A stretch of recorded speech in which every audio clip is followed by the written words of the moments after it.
ছাত্ৰ ছাত্ৰীসকল আজি এটা নতুন ভিডিঅ'ৰ সৈতে তোমালোকৰ ওচৰত আহিছোঁ। আজি আমি আলোচনা কৰিম ইণ্টাৰগেটিভ সেন্টেন্স। ইণ্টাৰগেটিভ সেন্টেন্স বুলি কোৱাৰ লগে লগে আমি প্ৰথমতে ডেফিনেশ্যনটো দি লওঁ। ডেফিনেশ্যনটো দি তাৰপিছত আমি এটাৰ পিছত এটা উদাহৰণ দি পেলাই বুজাই দিম। ইণ্টাৰগেটিভ সেন্টেন্স বুলি ক'লে কি বুজিব? A sentence that ask questions is called interrogative sentence. A sentence that asks question or questions is called interrogative sentence. এটা সেন্টেন্স যে সেন্টেন্সে প্রশ্ন করা বুঝায় বা প্রশ্ন সোধে তেনেকুৱা বাক্যবিলাকক ইণ্টাৰগেটিভ সেন্টেন্স বোলে। গতিকে এই ইণ্টাৰগেটিভ সেন্টেন্স বুলি কোৱাৰ লগে লগে আমি এটা উদাহৰণ দিলোঁ। ধৰি লোৱা, হোৱাট ইজ ইয়ৰ নেম? সেইটো এটা ইণ্টাৰগেটিভ সেন্টেন্সৰ উদাহৰণ বা example. Because this sentence asks a question. মনত হ'বনে? এই বাক্যটোৱে এটা প্ৰশ্ন সুধিছে। কি বুলি সুধিছে? What is your name? তোমাৰ নাম কি? তাৰপিছত আমি আৰু এটা দিলোঁ, are you a student of class 8? তুমি অষ্টম শ্ৰেণীৰ ছাত্ৰ নে? এই এটা প্ৰশ্ন। এই দুয়োটা বাক্যই এটা প্ৰশ্ন সোধা বুজাইছে। গতিকে যিহেতু বাক্যটোতে প্ৰশ্ন সোধা বুজাইছে, গতিকে ইহঁতৰ নাম ইণ্টাৰগেটিভ সেন্টেন্স বা প্ৰশ্নবোধক বাক্য।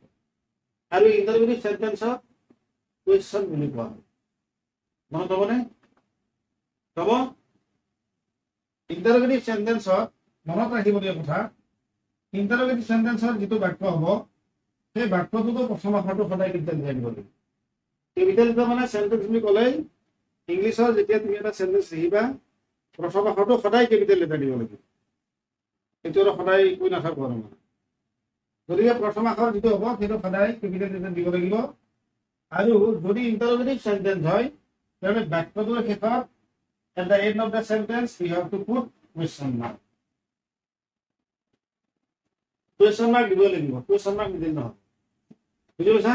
question mark যদি নিদিয়া নহ'ব, কিন্তু question mark দিব লাগিব। প্ৰশ্নবোধক বাক্যত প্ৰশ্নবোধক চিন দিব লাগিব। বৰ্ণনা বা বিবৃতি দিয়া বাক্যত তুমি দাৰি দিব লাগিব। অসমীয়া হ'লে, অসমীয়াত দেখিলে বা ইংলিছত দেখিলে তুমি ফুল ষ্টপ দিব লাগিব। মনত যাব? এতিয়া এই ইণ্টাৰগেটিভ সেন্টেন্স আমি ক'লো যিটো বাক্যই প্ৰশ্ন সোধা বা প্ৰশ্ন কৰা বুজায়, সেইটো হৈছে interrogative sentence.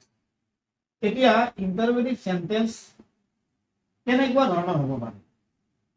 Kinds of interrogative sentence. Interrogative sentence কেনে ধৰণৰ হ'ব?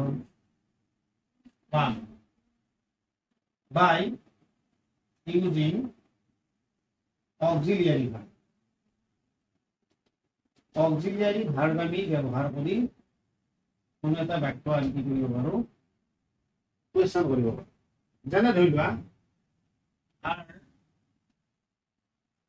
you a student of class 8? তুমি অষ্টম শ্ৰেণীৰ ছাত্ৰ নে? এইটো এটা প্ৰশ্ন। এই প্ৰশ্নটো হৈছে অক্সিলিয়াৰী ভাৰ্ব বাক্যটোত ব্যৱহাৰ কৰি। আচলতে এনেকে ধৰণে কৰে, এইটো এটা নিয়ম আছে। আমি যেতিয়া নিগেটিভ ফৰ্মেশ্যন আৰু ইণ্টাৰগেটিভ ফৰ্মেশ্যন যেতিয়া শিকিম, তেতিয়া আমি ইয়াতে কথাটো আমি ডিটেইল আলোচনা কৰিব পাৰিম। দ্বিতীয়তে আছে by using question word. By using question word.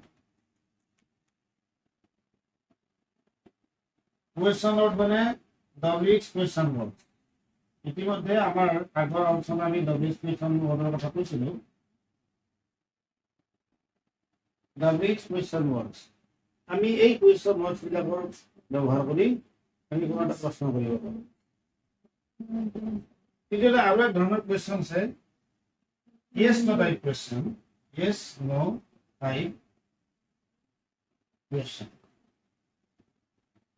yes no type question বুলি কোৱাৰ লগে লগে আমি সেইবিলাক কুৱেশ্যনৰ কথা বুলো যিবিলাক কুৱেশ্যনৰ আনসাৰটো আমি yes বা no ৰে দিব পাৰোঁ আনসাৰটো হয় yes নাইবা no তেনেকৈ দিব পৰা যিবিলাক কুৱেশ্যন আছে সেইবিলাক হৈছে yes no type question আমি পিছত এইখিনি আকৌ অলপ আলোচনা কৰিম এই তিনিটা কুৱেশ্যনৰ উপৰিও আৰু কিছুমান কুৱেশ্যন থকা দেখা যায় তাৰে ভিতৰত এটা আমি ক'ব পাৰোঁ 4 নম্বৰ ডিক্লাৰেটিভ কুৱেশ্যন ডিক্লাৰেটিভ কুৱেশ্যন মানে ডিক্লাৰেটিভ কুৱেশ্যন বা ইনফৰমেশ্যন কুৱেশ্যন অৰ ইনফৰমেশ্যন কুৱেশ্যন ইনফৰমেশ্যন কুৱেশ্যন তাৰমানে এই ধৰণৰ কুৱেশ্যন কেনেকুৱা বাক্যটো দেখাত এছাৰ্টিভ বা ডিক্লাৰেটিভ কিন্তু সেইটা প্ৰশ্ন কৰা বুজায় গতিকে দেখাত যিটো এছাৰ্টিভ বাক্য কিন্তু অৰ্থটো ইণ্টাৰগেটিভ তেনেকুৱা ধৰণৰ কুৱেশ্যন নকওঁ ডিক্লাৰেটিভ কুৱেশ্যন তেনে ধৰি লোৱা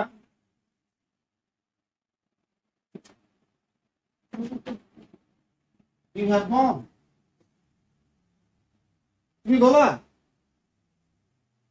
আমি যখন তুমি গলা মানে এটা প্রশ্ন হইল মই গলো বা মই নগলো তুমি গলা নাই এনেকে আমি সোধা নাই প্রশ্ন হয়েছে কি তুমি গলা তুমি ভাত খালা মই খালো উত্তর এই পাই তার মানে এই ইনফরমেশন কোয়েশ্চন বা ডিক্লারেটিভ কোয়েশ্চনটা যেতিয়া আমি কৰিম তেতিয়া আসলে আমাৰ সুৰৰ কথা থাকিব মানে কথাটো আমি যিটো সুৰত কম সেই সুৰ মতে এই কোয়েশ্চনটো হয় আসলে